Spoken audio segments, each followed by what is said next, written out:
Hi hello எல்லோரும் எப்படி இருக்கீங்க? எல்லாருக்கும் அன்பார்ந்த மாலை வணக்கம். இன்றைக்கி நம்ம சேனலில் என்ன பார்க்க போகிறோன்னா, சுவையான கடமா தொக்கு எப்படி செய்யலான்னு தான் பார்க்க போகிறோம். அதுக்கு தேவையான பொருள் பார்த்துடலாம். 3 பெரிய வெங்காயம் எடுத்திருக்கேன், 2 தக்காளி எடுத்திருக்கேன், கொஞ்சமாக ட்ரை சில்லி பவுடர் எடுத்திருக்கேன், 1 ஸ்பூன் இஞ்சி பூண்டு எடுத்திருக்கேன், 1/2 கிலோ கடமாவை வாஷ் பண்ணி எடுத்திருக்கேன். நம்ம ஸ்டவ் ஆன் பண்ணிவிட்டு ஒரு பேனில் கொஞ்சமாக எண்ணெய் விட்டுக்கலாம். கொஞ்சமாக அதில் நம்ம எடுத்து வச்சுருக்க வெங்காயத்தை ஆட் பண்ணிக்கலாம்.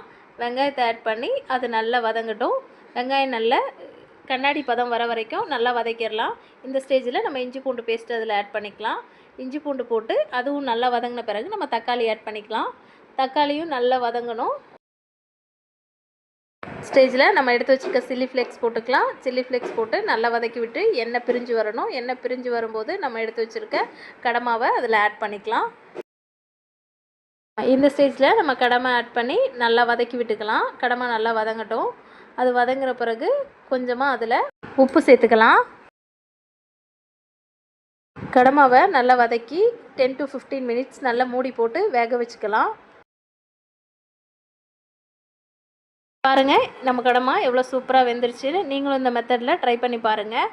ரொம்பவும் சிம்பிளான மெத்தடு. இந்த ஸ்டேஜில் நம்ம கொத்தமல்லி தழை தூவி எடுத்துக்கலாம்.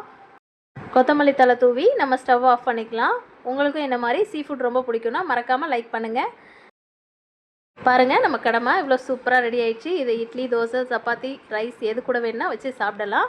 நீங்களும் வீட்டில் செஞ்சு பார்த்துட்டு எப்படி இருக்குன்னு கமெண்ட் பண்ணுங்கள். மறக்காமல் நமக்கு சப்போர்ட் பண்ணுங்கள். நம்ம சேனலை சப்ஸ்கிரைப் பண்ணுங்கள்.